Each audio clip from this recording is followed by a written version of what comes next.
아멘. 오늘 우리에게 주신 하나님 말씀 봉독합니다. 에베소서, 신약성경 에베소서 3장 1절에서 21절입니다.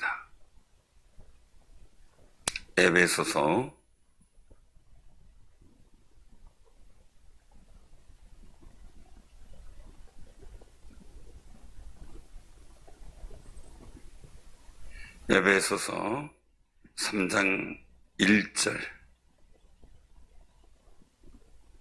신약성경 312쪽 교독합니다. 이러므로 그리스도 예수의 일로 너희 이방인을 위하여 갇힌 자 된 나 바울이 말하거니와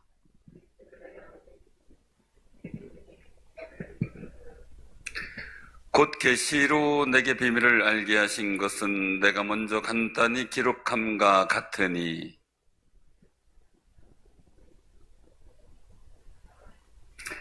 이제 그의 거룩한 사도들과 선지자들에게 성령으로 나타내신 것 같이 다른 세대에서는 사람의 아들들에게 알리지 아니하셨으니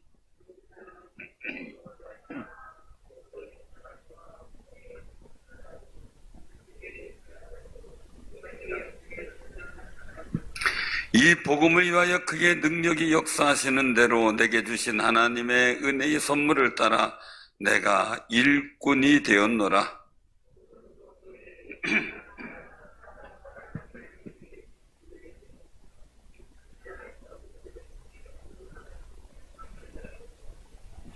영원부터 만물을 창조하신 하나님 속에 감추었던 비밀의 경륜이 어떠한 것을 드러내게 하려 하심이라.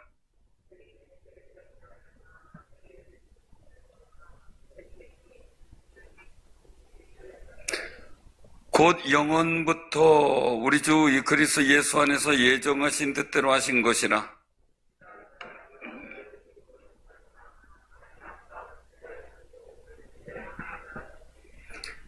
그러므로 너희에게 구하노니 너희를 위한 나의 여러 환난에 대하여 낙심하지 말라. 이는 너희의 영광이니라.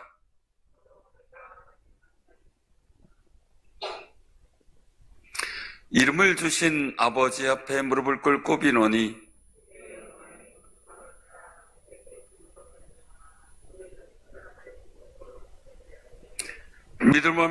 믿음으로 말미암아 그리스도께서 너희 마음에 계시게 하시옵고 너희가 사랑 가운데서 뿌리가 박히고 터가 굳어져서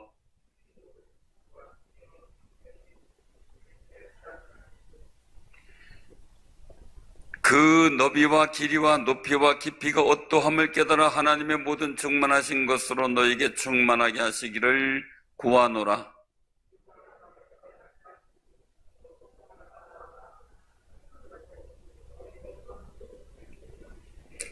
다 같이입니다. 교회 안에서와 그리스도 예수 안에서 영광이 되도록 영원무궁하기를 원하노라. 아멘. 아멘. 사람이 보고 배우고 듣고 배우고 경험해서 배워요. 경험해서 그걸 느끼겠더라고요. 많은 걸 느껴요. 왜냐면 우리 그 외손녀가 있고 외손주가 있는데 이 손녀한테 외손녀한테 아멘 하는 거를 가르치는데 잘 안 돼요. 아멘 기도해주고 아멘 심장을 위해서 기도하고 지혜를 위해서 기도해주고 아멘 하고 그러는데 잘 몰랐는데 손주가 성경 암송을 하는데 성경을 읽고 그리고 아멘 하는 거를 동영상으로 보여줬어요. 성경을 읽고 아멘 그 다음부터 해도 아멘 그러더라고요. 보고 따라 하더라고요. 그게 참 신기하다. 그냥 그 생각을 우리 우리 친손자는 모르지만 외손녀가 친손자 동영상만 보여주면 그렇게 좋아해요. 울다가도 웃어요. 저한테 잘 안 와요. 그런데 그 동영상 보여준다면 얼른 와요. 그래서 굉장히 유익해요. 참 유익해요. 사랑스럽게 이 말씀 우리가 드리냐면요. 우리가 뭔가 존경하고 사랑하는 데서 배워요. 그죠? 내가 좋아하는 사람, 내가 존경하는 사람을 통해서 배워요. 그럼 여러분들은 누구를 통해서 배울 것인가라는 거예요. 오늘 에베소 교회의 일들 속에서 이제 중요한 것은 오늘 3장 1절에 보면 그리스도 예수의 일로 너희 이방인을 위하여 갇힌 자 된 나 바울 이렇게 표현하고 있어요. 바울. 그리고 그 일들 속에서 그 자신을 표현하는 또 다른 부분이 나오는데 바로 8절이에요. 같이 한번 봉독합니다. 모든 성도 중에서 지극히 작은 자보다 더 작은 나에게 이 은혜를 주신 것은 측량할 수 없는 그리스도의 풍성함을 이방인에게 전하게 하시고 아멘. 자기 스스로를 성도 중에 지극히 작은 자보다 더 작다라고 표현을 했어요. 그런데 자기에게 은혜를 주셨어요. 그 은혜를 주신 것은 사명이 있죠. 사명. 근데 우리가 한번 생각을 해봐야 돼요. 이것이 사도 바울은 뭐를 얘기했느냐? 하나님의 은혜다. 이거 나에게 은혜를 주신 것. 이렇게 말씀을, 은혜를 주신 것. 은혜가 있다는 거죠. 우리가 꼭 기억하세요. 하나님의 은혜가 있어요. 이 은혜는 뭐라 그랬어요? 선물이죠. 하나님의 선물. 이 은혜의 일들은 누구 안에 있어요? 예수 안에 있죠. 그래서 예수 안에. 이게 중요하죠. 예수 안에.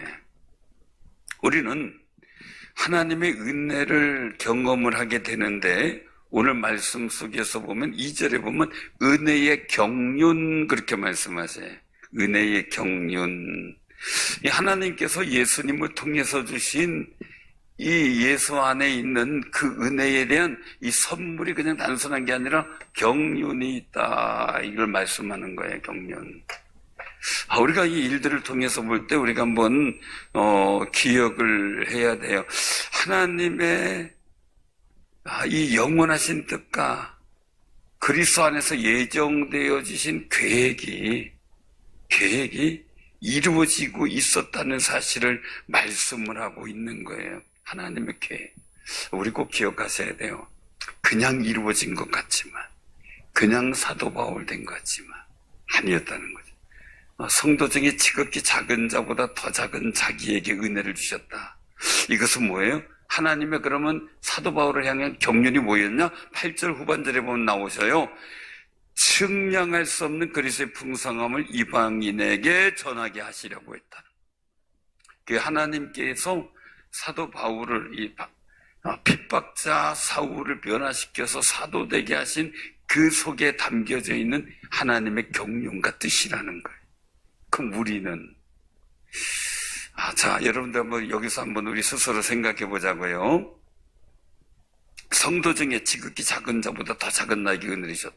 그럼 여러분들은 성도 중에 큰 자인가요? 작은 자인가요? 작은 자예요? 그래요? 근데 큰 자처럼 살죠? 작은 자로 여기는데 큰 자처럼 살아가고 있을 때가 많아요. 우리가 꼭 기억해야 돼. 사도 바울은 가만히 보면은 자기가 약한 자 같으나 강한 자고 연약한 자 같으나 정말 자기의 강건한 그 이유가 있어요. 그것은 뭐냐면은 그리스도 안에서 있기 때문에 한없이 약해지기도 하고 한없이 강해지기도 해요. 그래서 악한 것과 이단과 세속화된 사단의 영적인 것에 대해서 한없이 강해져요. 그런데 이 성도들을 향해서 한없이 약해지는 게 사도 바울이에요. 그러니까 고린도 교회를 향해서도 눈물의 편지를 써요. 간곡한 탄원을 그들에게 하기도 되지. 여자는 약하나 엄마는 왜 그럴까요? 모성애가 있어요. 여성은 유모차를 못 드는데 아기가 타고 있는 유모차는 들어요.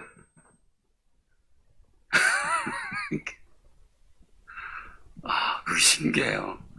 유모차는 무거워요. 근데 아기가 타고 있으면 안 무거운가 봐요.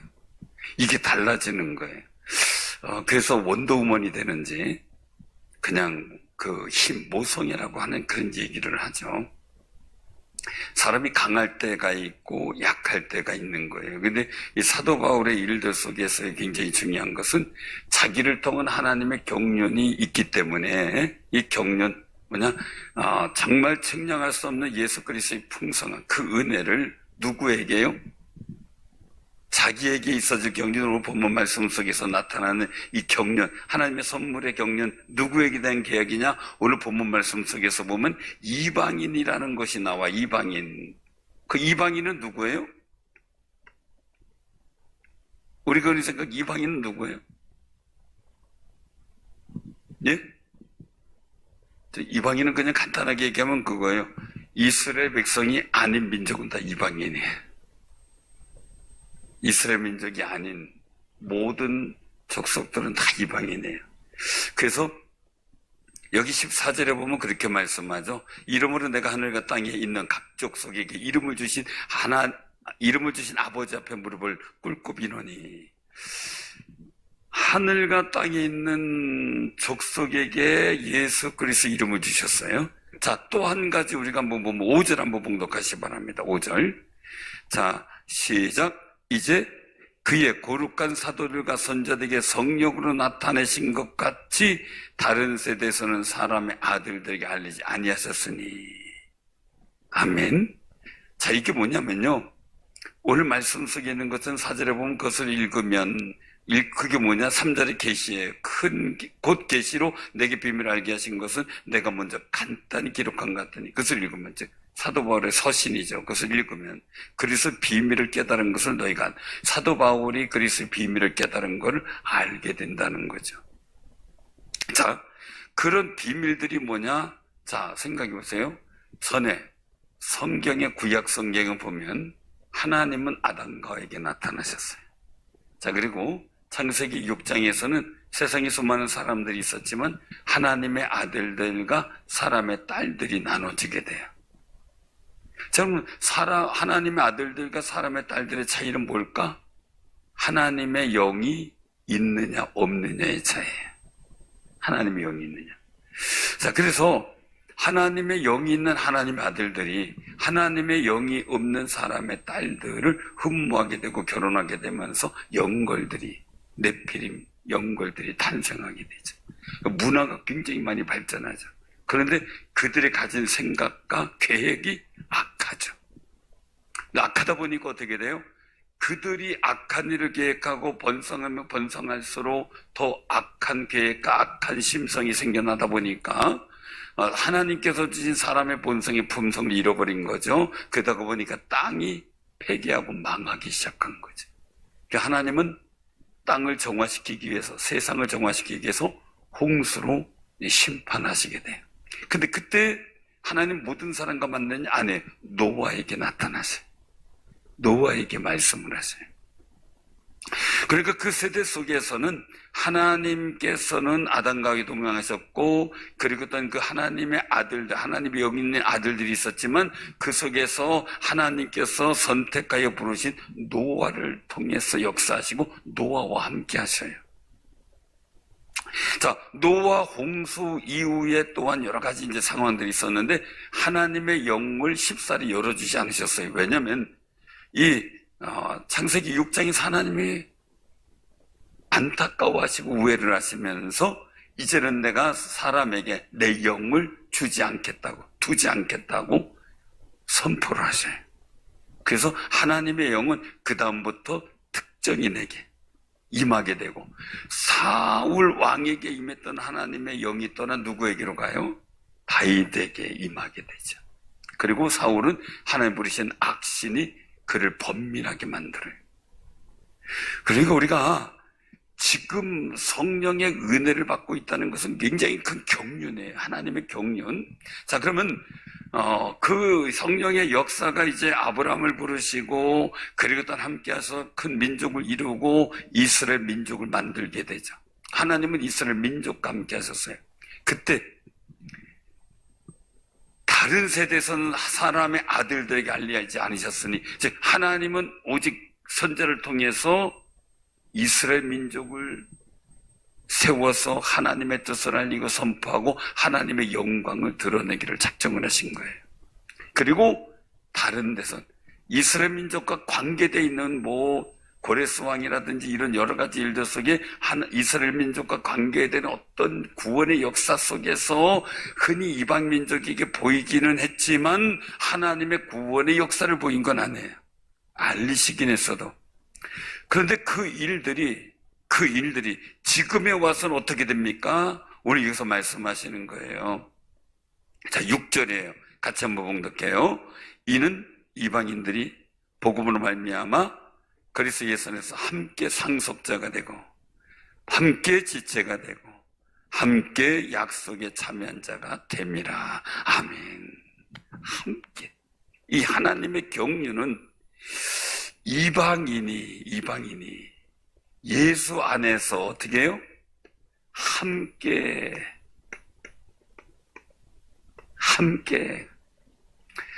그러니까 하나님의 경륜의 일들 속에서 이사야 선지자가 그래서 굉장히 미움을 받았다고 제가 말씀을 드렸잖아요. 이스라엘 민족에게 특별히 이사야 선지자가 이방인에게 이 복음의 빛이 비춰지는 것을 예언을 했거든요.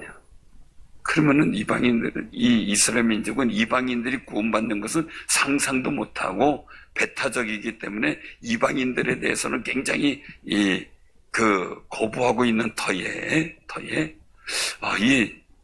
복음이 이방인들에게 전파된다는 것, 그들이 용납할 수가 없는 거예요. 자기네들만 성민이에요. 자기네들만. 자, 그런데요, 예수님께서 오셔서 더 하셨잖아요. 사마리아 여인도 만나시고, 그리고 또한 그 강도 만난 이웃에 대해서 비유를 말씀하실 때, 거기서 강도 만난 사람이 있었어요. 그래서 예루살렘 여리고 내려가다 강도 만나요. 거기에서 제사장도 지나가고 레위인도 지나고, 제사장과 레위인의 대표적인 의미는 이스라엘 민족이죠. 이스라엘 민족 중에서 종교적으로 신앙적으로 대표적인 사람들이죠. 근데 그들이 강도 만난 이유에서 그냥 지나가요. 이유가 있어요. 그냥 지나가는 이유가, 나는 하나님께 제사를 드려가야 되는데, 번제를 드리고 해야 되는데, 내가 만약에 이 사람 돕다가 고반 죽게 되었어요. 이 사람 돕다가 죽으면 자기는 부정한 사람이 되어서 하나님의 거룩한 번제를 드린 제사에 참여하지 못하는 거예요. 제사장이든 레위든 말이죠. 그런 신앙의 중요한 결격 사유에 대해서 말씀하고 있어요. 그러면 그 일들 속에서 사마리아 사람이 그 강도를 데려다가 치료해주고 주막에다 묻게 하고, 그리고 돌아오면 내가 갚을 테니까 치료해달라, 치료비도 더 주고, 그리고 떠나요. 그 누가 이웃이냐? 누가 진정한 이웃이냐? 사마리아인입니다. 이런 대답을 하게 되잖아요. 그 바리새인들로서는 엄청나게 자존심 상했을 거예요. 엄청나게. 제사장이 구해졌든지 레인이 구해졌든지. 근데 중요한 건 예수님께서 뭘 얘기를 하세요? 다른 게 아니에요. 생명을 말씀하시는 거예요. 우리가 어떤 의식에 대해서 일들 속에서, 구약의 율법 속에서는 의식 때문에 생명을 못 구하는 거예요. 제사장으로서의 사역과 의식 때문에 이 생명을 못 구해요. 근데 사마리아인은 그런 게 관계가 없잖아요. 그러니까 구할 수 있는 거예요. 구할 수 있어요. 자, 그러면 중요한 것은 예수님께서 보이시는 건 뭐냐면 생명의 중요성이에요. 내가 의식을 갖고 있어도 이 생명을 구원하지 못하면, 내가 번제를 드려도 이 생명을 구원하지 못하면 무슨 의미가 있겠는가라는 거죠. 안식일이 됐어요. 환자들이 있고 손 마른 자가 있어요. 바리새인들이 노려보고 있는 거예요. 저거 병 고치나 안 고치나 보자. 자, 병을 고치면 어떻게 돼요? 의원의 일을 하는 거예요. 안식일 날 어떻게 일하면 돼야 안 돼요? 절대 안 되죠. 제가 말씀을 드렸잖아요. 그래서 이 유대인들, 바리새인들, 이 율법 주관자들은 꼭 어떻게 한다고요? 어디 갔다가 항상 그들이 경건의 모습이 있으려면 해지기 전에 집에 들어와 있어야 돼요.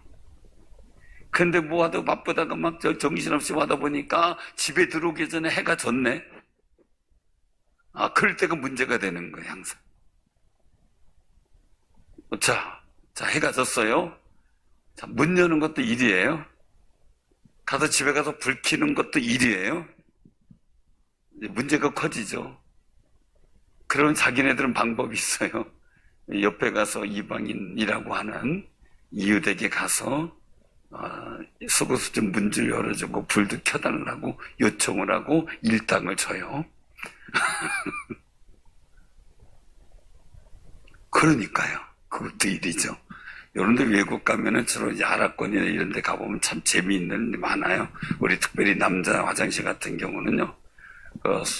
볼일을 보고 있는데 갑자기 아랍 사람이 쑥 들어오더니 그 물 내리는 걸 눌러요. 우리가 눌러도 되는데 그거 누르고 돈 달래요. 팁 달래.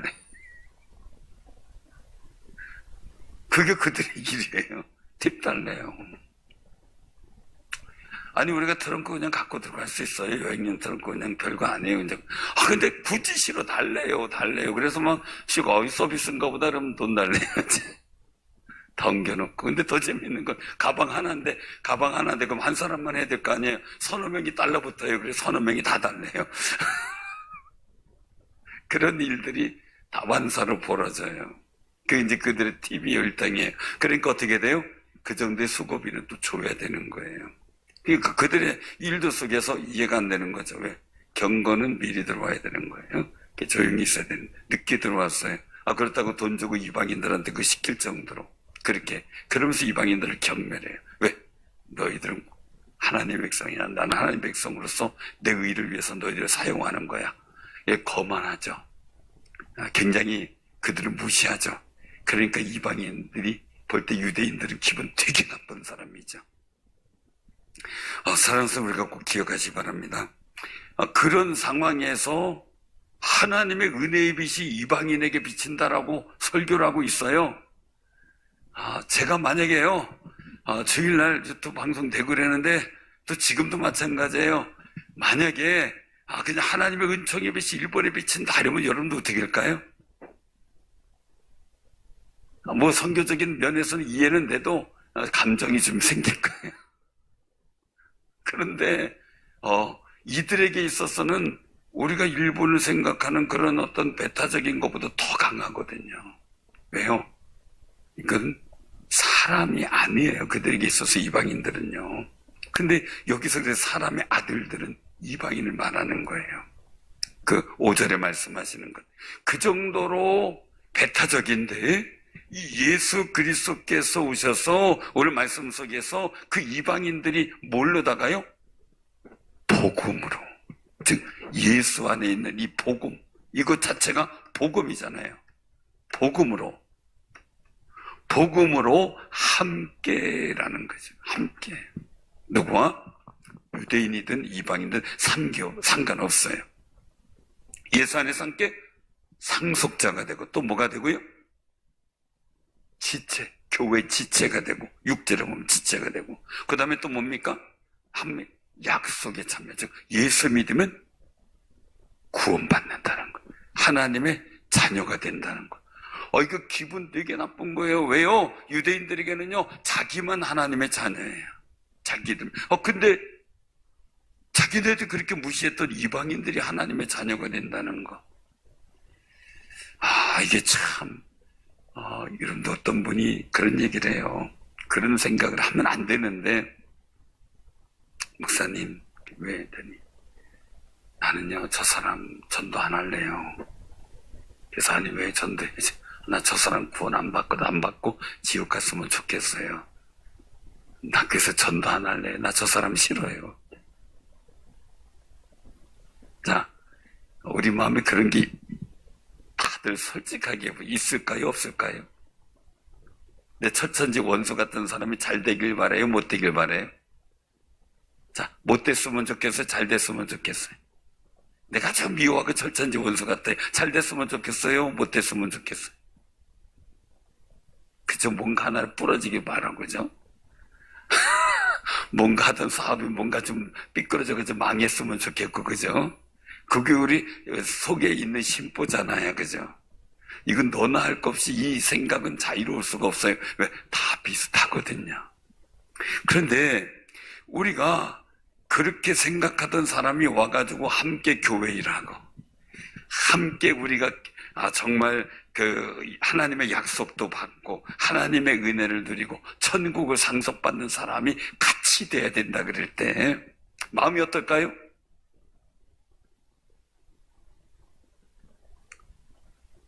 저 어떤 사람이요. 다른 사람이 잘 되니까 잠을 못 자더라고요. 자기가 볼 때 별거 아닌 사람인데 자기보다 잘 됐어요. 속이 상해서 잠을 못 자더라고요. 왜 이렇게 힘드냐 그랬더니 잠을 못 잤대. 그 얘기 때 분통 터졌어요. 예? 그쵸? 근데 그게 사람이더라고요. 우린 안 그럴 것 같죠? 안 그래요? 절대 안 그래요? 근데 제일 힘들 때가 누구냐면요. 어떨 때냐면, 나보다 훨씬 나은 사람이 잘 되는 괜찮, 나보다 후배가 잘 되는 괜찮다래. 나하고 비슷한 사람이 어떤 경쟁이 있는 이런 사람이 잘 되는 것은 그거 못 참는데. 그게 사람의 심리래요. 그게 경쟁심 때문에 그래요. 경쟁심 때문에. 뭐 아이들도 그러잖아요. 키우다 보면 누가 조금 잘하는 것 같으면 괜히 시샘하잖아요, 막. 그쵸? 그런 것들이 우리 사람들에게 있는 거예요. 동생이 더 사랑받으면 그거 미워가지고 속상해하는 게 어릴 때부터 있었던 심보죠. 그런데 이방인들이 말이에요. 함께한 교회 와가지고 이방인들과 예수 그리스도 복음을 함께 상속자 되고 함께 지체가 되고 함께 약속에 참여하는 자가 된다. 이거 힘든 거예요. 이방인, 유대인들의 입장에서는. 그런데 교회이기 때문에 돼요. 근데 우리나라 성품이 참 좋은 민족이에요. 왜냐면, 감히 양반으로서, 옛날에 이제 하는 모섬이나 상놈 이런 게 있잖아요. 그리고 여러 가지 또 백정인이 이런 게 막 있었잖아요. 그들과 양반으로서 함께 한다는 거, 한 식탁에서 밥을 먹는다는 거, 그리고 같은 동급의 용어를 쓴다는 거, 이거는 도무지 상상이 안 되죠. 양반은 자기보다 하류 계급의 사람들에게 어떻게 해야 돼요? 하대하는 용어를 써야 돼요.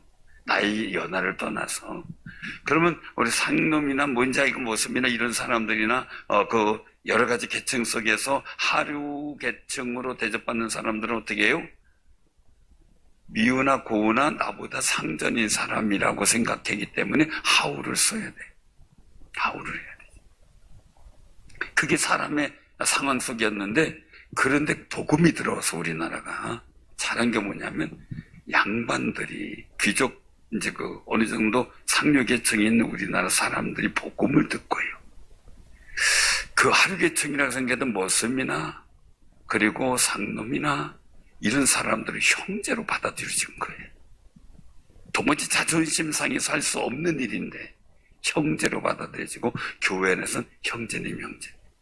그래서 우리가 옛날에 어떤 우리나라 초대교회의 일화 속에서 여러 가지가 나오지만은, 금성교회, 김제 금성교회 같은 경우 유명한 일화죠.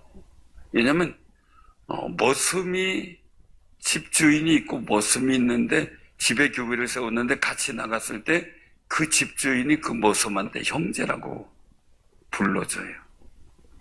자, 장로 투표했는데, 머슴이 먼저 장로가 되고 주인이 장로가 안 됐어요.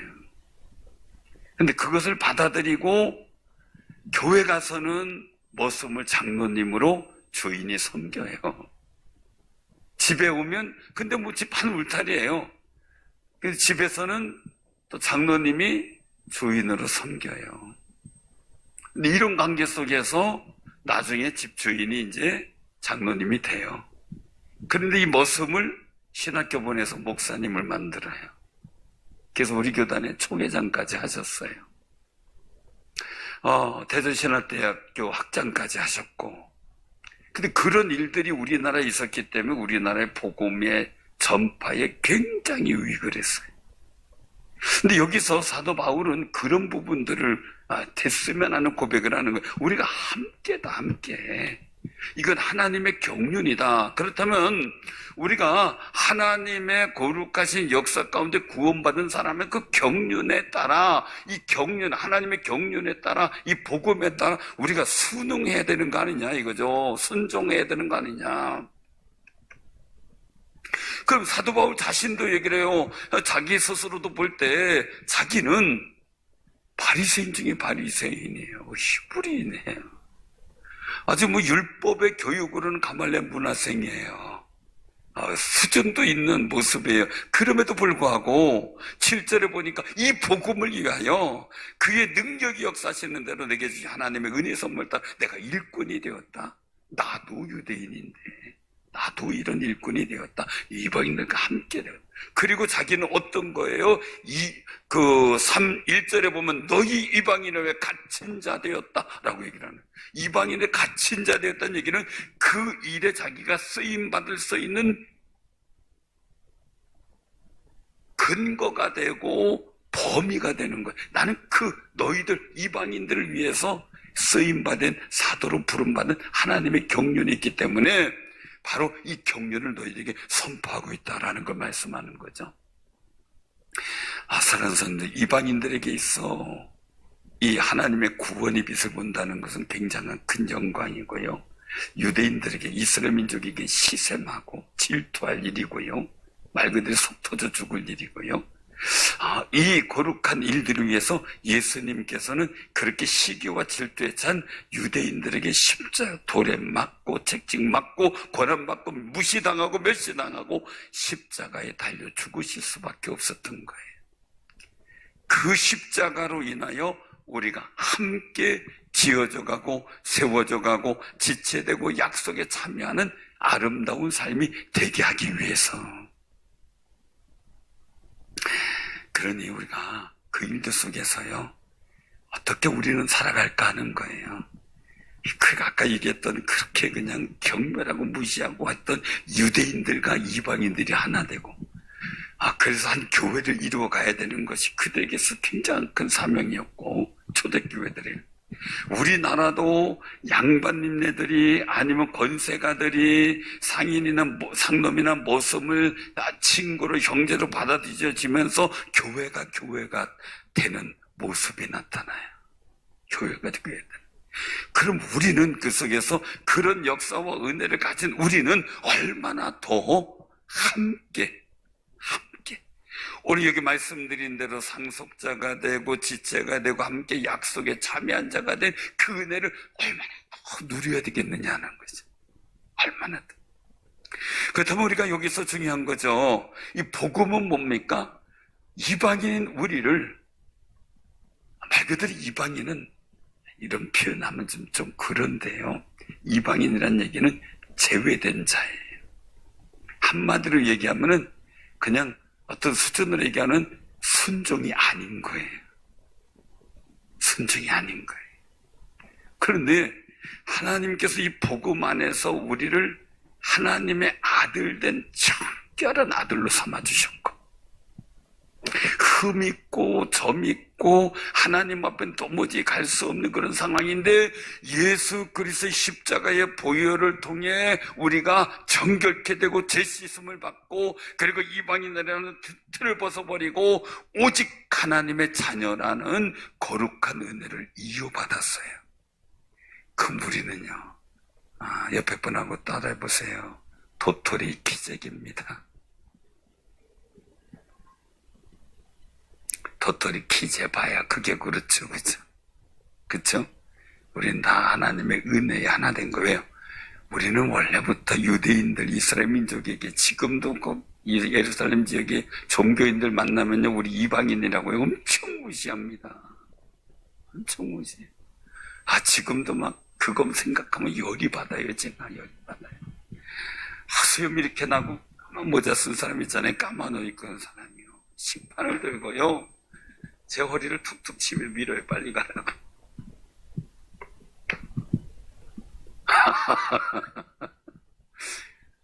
밥 먹을 때 그러면 얼마나 짜증나요, 그죠? 그러니까 가이드한테도 막 그러니까 막 열이 받아가지고 막 그러더라고. 히틀러가 다시 오면 되게 좋겠다고 막. 알아들었는지 모르겠어요. 너무 열이 받으니까. 그런 말 해도 안 되겠지만, 하여간 그분은 가이드니까 막 그냥 속상해가지고 막 그러더라고요. 그 정도로 약이 올라요. 왜? 복음을 모르고 자기네들의 우월감만 갖춰져 있어서. 그럼 우리는 예수 안에서 예수 이름 가운데 구원받은 우리는 어떻게 해야 되느냐라는 거죠. 그래서 오늘 여기서 말씀을 하고 있는 거예요. 여기서 말씀하는 거 보면은 어디를 보냐면요. 14절 15절에 우리 각족석에게 이름을 주신 아버지 앞에 무릎을 꿇고 빈다는 게 기도한다는 거죠. 자, 뭐예요? 오늘 여기서 보면 16절에 보면 섭사람 능력으로 강건하게 달라. 그리고 그 다음에 뭐예요? 17절에 보니까 그리스도께서 너희 마음에 계시게 하기 원한다. 계시게 하기 원한다. 왜 그러느냐? 오늘 말씀하고 있죠. 너희가 사랑 가운데서 뿌리가 박히고 터가 굳어져서, 자 18절에 같이 시작, 19절까지 시작. 능히 모든 성도와 함께 지식에 넘치는 그리스도의 사랑을 알고 그 너비와 길이와 높이와 깊이가 어떠함을 깨달아 하나님은 모든 충만하신 것으로 너에게 충만하게 하시길 원하노라. 아멘. 우리가 그리스도의 사랑을 아는 지식이 풍성히 뭐 성경 알고 몇 장 몇 절 외우고 이게 또 물론 중요하지만 어떤 분이 저한테 막 그래요. 목사님 찬송가 다 외웠어요. 그래서 아니요. 근데 그분은 전사님이셨는데 그 당시에 제가 이제 신학교 이제 졸업하고 이제 그럴 때인데 졸업하고 막 그럴 때 알았던 분이에요. 근데 이제 저한테 어느 날 이제 제가 이제 목사 되고 이랬을 때 그분도 이제 목사님 되셨어요. 근데 저한테 묻는 거예요. 성경 찬송가 다 외우냐? 아니요. 그랬더니 자기는 다 외운대요. 그러더니 장을 얘기하래요. 몇 장 얘기하면 착착착 뭐 가사부터 제목까지 다 알아요. 여러분들 찬송가 외운 분이 있어요? 기가 죽더라고요. 찬송가 몇 장, 저는 특별한 찬송, 제가 좋고 은혜 받은 찬송만 그 장과 내용을 외워. 근데 그것도 자꾸 바뀌니까 헷갈려요. 자꾸 옛날 장수가 나와요. 헷갈려요.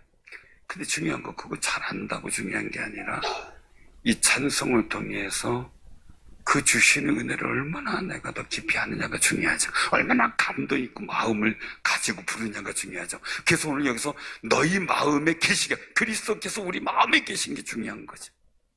그럼 그리스도께서 우리 마음에 계실 때 나타나는 현상은 뭐냐면 어떻게 사랑 가운데서 뿌리가 박히는 거죠.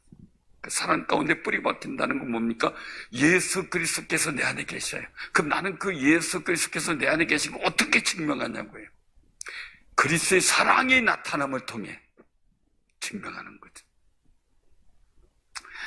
사랑하는 성도님들, 우리가 한번 꼭 기억하세요. 제 아들이 제 아들인 거 어떻게 증명할까요? 키웠어요? 여러분들 자녀는 여러분들 자녀인 거 어떻게 증명을 해요? 한마디로 하는 짓이 같아요. 하는 짓이 같아요. 그래요, 보면. 우리는 예수님이 내 안에 계시고, 우리가 예수님과 함께 하나님의 자녀로 살아가요. 그럼 하는 짓이 어때야 돼요? 같아야 돼요. 주님과. 그래서 여기서 말씀한 그리스도의 사랑을 알고라고 18절에 말씀하는 거예요. 그래서 그 은혜, 그 그리스도의 사랑을 아는데 그냥 한 게 아니라 그 너비, 길이, 높이, 깊이가 어떠함을 알아라 이거예요. 그래서 하나님께서 예수 그리스도를 통해서 우리에게 보내주신 그 사랑, 그 거룩하신 은혜의 충만함, 그 사랑의 충만함이 우리에게도 충만하기를 원하노라 이거예요. 간절히 구한다. 세상에 충만하고 그냥 미움과 증오로 충만하고 막 낙심과 절망으로 충만한 게 아니라 하나님께서 내게 주신 은혜와 사랑에 충만한 것으로 내가 충만할 때 그때 야 정말 하나님의 자녀답다. 그쵸? 정말 예수님 믿는 사람답다.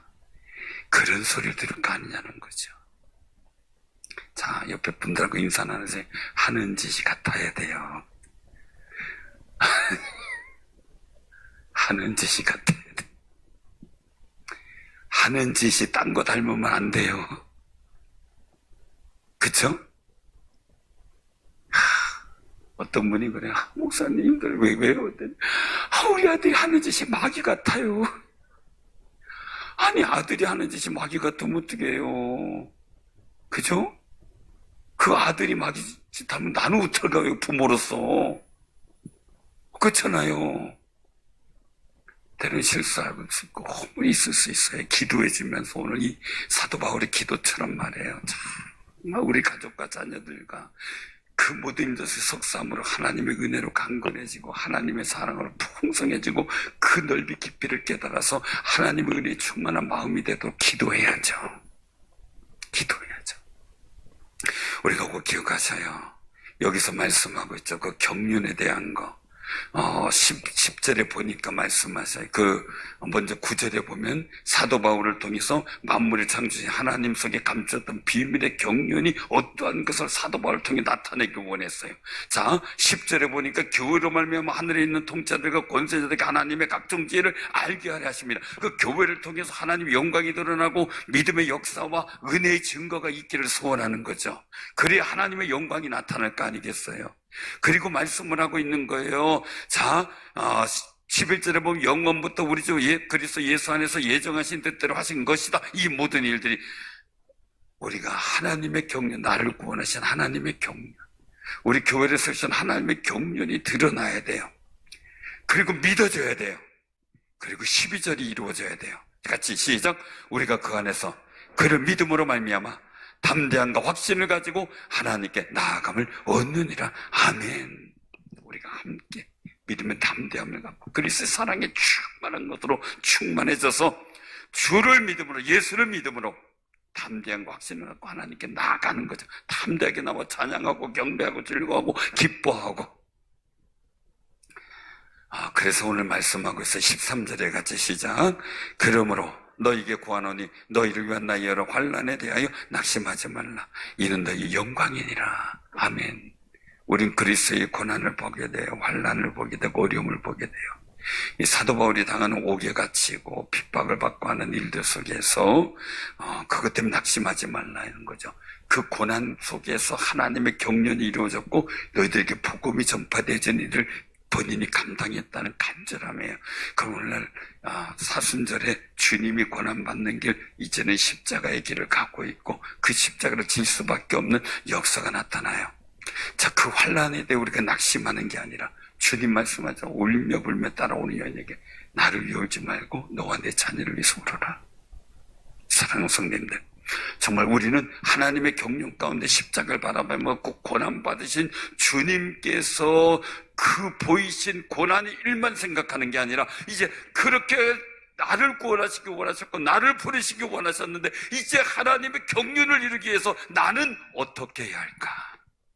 사도 바울은 그 은혜의 경륜을 위해서 이방인에게 복음을 전하는 일에 대해서 자기가 갇힌 자 되었다 이렇게 말씀하죠. 그러면 하나님께서 나를 부른 경륜이 있는데 그럼 나를 통해서 하나님은 어떤 경륜을 이루어 가실 건가? 여러분들 가정에서, 여러분들 산업에서, 여러분들 자녀들 속에서 어떤 경륜을 이루어 가시기 원하는가?